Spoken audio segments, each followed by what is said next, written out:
What better place to begin our pet adventure than here in pet-friendly Key West, full of history, palm trees, sunshine, and our favorite part, key lime pie. Welcome to the southernmost city in the continental U.S., also known as the Conch Republic, at the end of the Florida Keys Overseas Highway, and it's absolutely pet-friendly. All shapes and sizes of doggies and their doggy parents come here for vacation, so let's explore. And you have to check out Mallory Square. This used to be the hub, of all things old Key West. All the ships would dock here, and you might even see a pirate every once in a while. Come on, baby. We met up with our local friends, Piper and her gorgeous golden retriever, Hawkeye, to stroll through Mallory Square. We were thrilled to find out that the aquarium is pet-friendly. Hawkeye made friends with the rays. And then we just had to try the best conch fritters on the island. This stand has been here for 55 years. There you go. Now she's in a Key West state of mind. Said more. For dessert, nothing but key lime pie, of course. So we head over to Kermit's Key West Key Lime Shop. You can't miss Kermit. He's the guy with the key lime chef's hat down to his key lime wingtip shoes. For doggy parents, there's all kinds of key lime pie treats, even chocolate-covered key lime pie on a stick. And for the doggies, there are special key lime doggy treats. There you go. You fit right in. Gonna go hang out at Sloppy Joe's with a little cigar hanging out of his mouth. Speaking of Sloppy Joe's, time to stroll down historic Duval Street and meet a local canine celebrity, Riley, known around here as the Mohawk Dog. So Riley, the Mohawk faux hawk dog, quite popular here around town. Yes, he is. We walk him 2 or 3 times a day, and people stop him. He gets some more attention than the characters on Duval Street. I'm thinking of putting a tip jar on him. You should. I should, but I think you have to register to do that. So when you come down Duval Street and you see the Mohawk, you know it's Riley. Now onto some historic sites like the Little White House, where dogs are welcome to play and run around on the same front lawn enjoyed by past presidents. So your doggy will feel like the first canine too.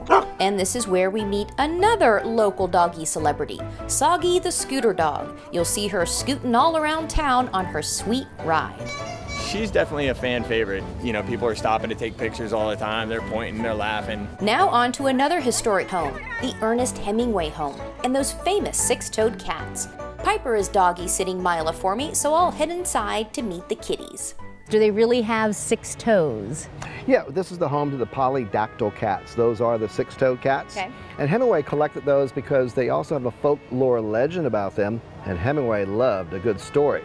But to retell that story time and time again, he had to have a cat. And just what is that folklore legend? Well, sea captains believed that 6-toed cats had magical powers to provide calm seas and safe voyages. A ship's captain gave him his first white cat that his sons named Snow White. And that started the clan that we have here today. And today, you can meet some of Snow White's descendants named Duke Ellington, Clark Gable, Elizabeth Taylor, Shirley Temple, and even... We do have a cat named Howard Hughes, and he hides in the basement. He's the weird one. Right. He's the weird one. All this touring and fun has worked up an appetite. Time for lunch at a very pet-friendly restaurant tucked away in Safe Harbor, Stock Island. It's a great place to meet new doggy friends, like this special rescue dog named Corey James. He's the happiest dog. When I came up, he goes, "Hi, nice to meet you." And is he like that all the time? He's always like that. He is always upbeat. He loves to walk, but he does get tired easily. And it looks like he's pulling when you're walking him, but it's because of the way he has to hop. He doesn't walk like a normal dog. He has to hop. So he gets tired out easily, but he's the biggest lover you've ever seen. He sure is. After lunch, time for a doggy nap. So we check into one of the many pet-friendly hotels. This one is super luxurious. What a beautiful day. We have our hair blowing in the wind. Our dogs are happy. Introduce us to your family member here. This one here is Winston, and he's a King Charles Cavalier Spaniel, and he's our house dog here at the Westin. Inside the hotel, our host Winston shows us to our room and then to the special bed for furry guests. While Winston and Mila take a nap, let's check on David and Katie and see what adventures they're up to. Now, since we're on an island vacation, it's time to get out on the water and try some water sports. But only pet-friendly water sports will do, so we head straight for some dog-friendly kayaking. What? Dog kayaking? Now, the whole dog aspect, I've been kayaking, I've been paddleboarding, I've kayaked through mangroves, but I have not done it with a dog, and so Katie was invited on this little adventure. Here, it's just absolutely beautiful, beautiful waters. It's comfortable, you know, to take your dogs out there with you because it is shallow water. There's always little areas, maybe even little sandbars that you can get to and let the dogs run around, which is wonderful. We bring our dogs everywhere, whether it's on vacation, we're going to a happy hour downtown, or whether we're out on the water. Our dogs are with us all the time. It's just a way of life. Key West is a really dog-friendly town. It really is a big part of any business down here to be open to dogs, and we love having the dogs around and dog-friendly people around. Fantastic. She's wonderful. She's I doing know, great. she's a superstar. She's a Yes, natural. you are.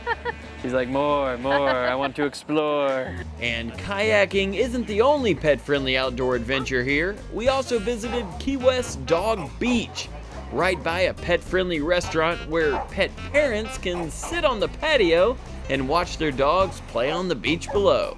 Just a few steps from Duval Street, we have Dog Beach, world famous, at least to Jill here, right? She loves Dog Beach. Oh, she's smelling a lot of dogs in the sand. She's a basset hound. She has a big nose. You can come here in the daytime and you can see the dogs out on the sailboards and just hanging out and going after the balls, and it's so cool. And then all of a sudden they're up there shaking all over you. This is Dog Beach. I know you. Mike and I will catch up later. I didn't pay him. We're supposed to pay the world famous Mike. Hey, Mike, come here. Do that. Here you go. Go, Mike. After the doggies dry off, it's almost time for sunset, which is a very special event around here. To wrap up your day, you can't miss the sunset celebration with all kinds of cool art and food and pot-bellied pigs jumping through hoops. Seriously. Sunset Celebration is the nightly festival at Mallory Square Dock. You and your four-legged friend are invited to enjoy all the sights, sounds, and tastes. And of course, Sunset Celebration is known for its street performers, like this guy juggling fire high atop a sky-high unicycle. There are pet performers too, like this talented golden retriever who walks a tightrope, and that top-hatted pig who jumps through hoops for your entertainment. Even Mila got into the fun. What a perfect way to wrap up the perfect day. Is this a typical day here? The Sunset Celebration has been going on for decades. This is a great way to unwind, to feel like you're part of something important, and it's just it's the celebration of the sun going down. Most places it passes completely unnoticed, but here in Key West it causes a nightly celebration. And it should be celebrated. It should be celebrated. Mila and I are going to continue to celebrate and watch the sunset. A dog could get used to spending time in the Florida Keys.